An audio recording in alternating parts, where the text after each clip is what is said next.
नमो भगवते वासुदेवाय।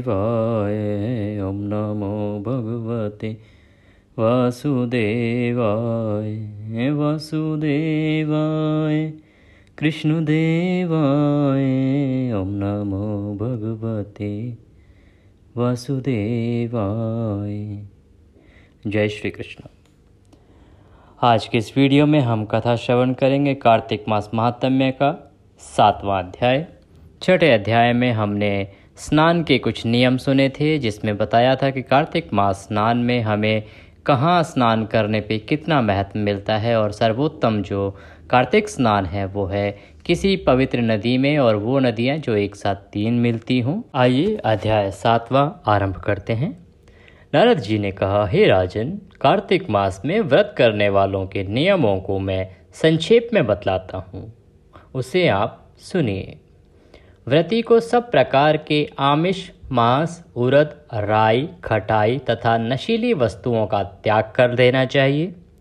व्रती को दूसरे का अन्न ग्रहण नहीं करना चाहिए, किसी से द्वेष नहीं करना चाहिए, और तीर्थ के अतिरिक्त अन्य कोई यात्रा नहीं करनी चाहिए।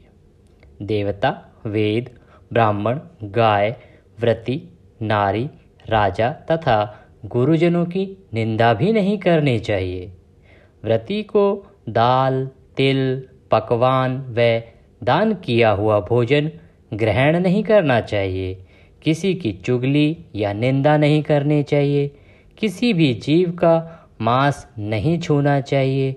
पान, कत्था, चूना, नींबू, मसूर, बासी तथा झूठे अन्न का प्रयोग नहीं करना चाहिए। गाय, बकरी तथा भैंस के अतिरिक्त अन्य किसी पशु का दूध नहीं पीना चाहिए। कांस्य के पात्र में अर्थात कांसे के पात्र में रखा हुआ पंचगव्य बहुत छोटे घड़े का पानी तथा केवल अपने लिए ही पका हुआ अन्न प्रयोग करना चाहिए। कार्तिक माह का व्रत करने वाले मनुष्य को सदैव ब्रह्मचर्य का पालन करना चाहिए। उसे धरती पर सोना चाहिए और दिन के चौथे पहर में केवल एक बार पत्तल में भोजन करना चाहिए। व्रती कार्तिक माह में केवल नरक चतुर्दशी, जिसे छोटी दिवाली भी कहा जाता है, वाले दिन ही शरीर में तेल लगा सकता है। कार्तिक माह में व्रत करने वाले मनुष्य को सिंघाड़ा, प्याज, मट्ठा, गाजर, मूली, काशीफल, लौकी, तरबूज, इन वस्तुओं का प्रयोग बिल्कुल भी नहीं करना चाहिए। रजस्वला, चांडाल, पापी, म्लेच्छ, पतित, व्रतहीन, ब्राह्मण द्रोही और नास्तिकों से बातचीत भी नहीं करनी चाहिए। भगवान विष्णु को प्रसन्न करने के लिए अपनी शक्ति के अनुसार चांद्रायण आदि का व्रत करना चाहिए और उपयुक्त नियमों का पालन करना चाहिए। व्रती को प्रतिपदा को कुम्हाड़ा, द्वितीया को कटहल, तृतीया को तरुणी, चतुर्थी को मूली, पंचमी को बेल, षष्ठी को तरबूज, सप्तमी को आंवला, अष्टमी को नारियल, नवमी को मूली, दशमी को लौकी, एकादशी को परवल और द्वादशी को बेर, त्रयोदशी को मट्ठा, चतुर्दशी को गाजर तथा पूर्णिमा को शाक का प्रयोग नहीं करना चाहिए। रविवार को आंवले का प्रयोग नहीं करना चाहिए। कार्तिक मास में व्रत करने वाला मनुष्य यदि इन शाकों में से किसी एक शाक का अर्थात किसी भी एक सब्जी का, किसी एक वेजिटेबल का सेवन करना चाहता है, खाना चाहता है, तो पहले ब्राह्मण को देकर, दान देकर उसके बाद ग्रहण करें। यही विधान माघ माह के व्रत के लिए भी है। देवोत्थानी एकादशी में पहले कही गई विधि के अनुसार नृत्य, जागरण, गायन, वादन आदि करना चाहिए। इसको विधि पूर्वक करने वाले मनुष्य को देखकर यमदूत ऐसे भाग जाते हैं जैसे सिंह की गर्जना से हाथी भाग जाता है।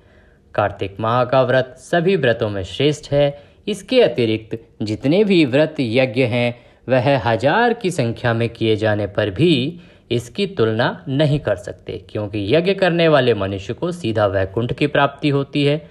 जिस प्रकार राजा की रक्षा उसके अंगरक्षक करते हैं, उसी प्रकार कार्तिक माह का व्रत करने वालों की रक्षा भगवान विष्णु की आज्ञा से इंद्रदेव करते हैं। प्रति मनुष्य जहाँ कहीं भी रहता है वहीं पर उसकी पूजा होती है, उसका यश फैलता है, उसके निवास स्थान पर भूत पिशाच आदि कोई भी नहीं आ पाता। विधि पूर्वक कार्तिक माह का व्रत करने वाले मनुष्यों के पुण्यों का वर्णन करने में ब्रह्मा जी भी असमर्थ है। यह व्रत सभी पापों को नष्ट करने वाला, पुत्र पौत्र प्रदान करने वाला और धन धान्य की वृद्धि करने वाला माना गया है। बोलिए श्री विष्णु भगवान की जय, बोलिए कृष्ण कन्हैया लाल की जय। इति सप्तम अध्याय संपूर्ण। इसी के साथ कार्तिक मास का आज का ये 7वां अध्याय यहाँ पर समाप्त होता है। आशा करते हैं हमारे द्वारा सुनाया जा रहा कार्तिक महात्म्य आपको पसंद आ रहा होगा।